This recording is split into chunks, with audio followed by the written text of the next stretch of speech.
ত্রিপুরার সকল ছাত্রছাত্রীরা আজকে এই ভিডিওটি ভালো করে দেখবে। তোমাদের জন্য কিন্তু আজকের এই ভিডিওটি বানানো।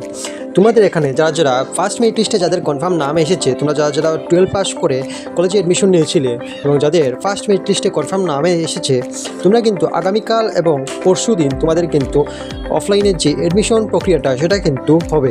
তো তোমরা সেখানে যাওয়ার জন্য কী কী ডকুমেন্ট নিয়ে যাবে অবশ্যই তোমরা ভিডিওটা ভালো করে দেখবে। তোমরা যদি চ্যানেল নতুন হয়ে থাকো অবশ্যই চ্যানেলকে সাবস্ক্রাইব করে দেবে এরকমই নতুন নতুন ইনফরমেটিভ আপডেট পেতে। তার সাথে আজকে ভিডিওটি ভালো লেগে থাকলে অবশ্যই ভিডিওটিকে একটি লাইক করে দেবে। এখানে দেখো প্রথমে রয়েছে অনলাইন ফর্ম ফিল আপ করা যে ফর্মটি রয়েছে সেটা তোমরা সাথে নিয়ে যাবে। তার সাথে 12 মাধ্যমিকের মার্কশিট এবং এর সাথে নিয়ে যাবে মাধ্যমিকে অ্যাডমিট ও বার্থ সার্টিফিকেট যদি তোমাদের থাকে। তার সাথে স্কুল লিভিং সার্টিফিকেট, তোমাদের যে স্কুল লিভিং রয়েছে সেটা নিয়ে যাবে। তার সাথে 5 নাম্বার যেটা রয়েছে এন্টি রেগিং ফর্ম, এটা কিন্তু খুবই গুরুত্বপূর্ণ, তোমরা এটা কিন্তু নিয়ে যাবে, যেটার মধ্যে তোমরা গার্জিয়ানের সই অবশ্যই করিয়ে নেবে।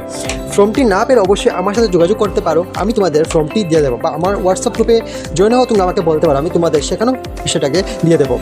এগুলোর সাথে তোমরা যারা এসসি বা এসটি রয়েছে, যাদের নিজেদের এসসি বা এসটি রয়েছে, তারা কিন্তু অনলাইনে আবেদন করার সময় নিজের যে কাস্ট সার্টিফিকেট দিয়েছিলে বা নিজের মা বা বাবার যে কাস্ট সার্টিফিকেট দিয়েছিলে সেটা কিন্তু তোমরা অরিজিনাল কাস্ট সার্টিফিকেটটা নিয়ে যাবে, কারণ তোমাদের কিন্তু সেটা কলেজের মধ্যে সেটা দেখাবে, না হলে কিন্তু তোমাদের যে অ্যাডমিশনটা সেটা কিন্তু ক্যান্সেল হয়ে যাবে, এটা অবশ্যই মাথায় রাখবে।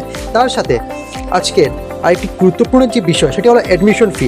এবার কারাদের কত টাকা নিয়ে যেতে হবে তোমরা কিন্তু সেটা ভালো মতো দেখে নাও। অ্যাডমিশন ফি বলতে তোমরা যারা বয়েস রয়েছে, তোমরা কিন্তু আর্টস এবং কমার্স যারা নিয়েছো তোমাদের 622 টাকা নিতে হবে, আর যারা সায়েন্স নিয়েছো বয়েসের ক্ষেত্রে তোমাদের কিন্তু 962 টাকা তোমাদের এক্সাম ফি বাবদ তোমাদের দিতে হবে। আর যারা মেয়েরা রয়েছে, তোমরা আর্টস লো, সায়েন্স লো বা কমার্স লো, তোমাদের কিন্তু এখানে সম্পূর্ণ ফ্রি, এটাতে তোমাদের কিন্তু কোনো অ্যাডমিশন ফি লাগবে না। তো আজকের জন্য এতটুকু বন্ধুরা, আবার দেখা হবে আগামীকাল আর বেশ কিছু নতুন এবং জেনুইন চাকরি আপনি সব এডুকেশন ইনফরমেশন নিয়ে। তো সবাই ভালো থেকো, সুস্থ থাকুন, সাবধানে থেকো।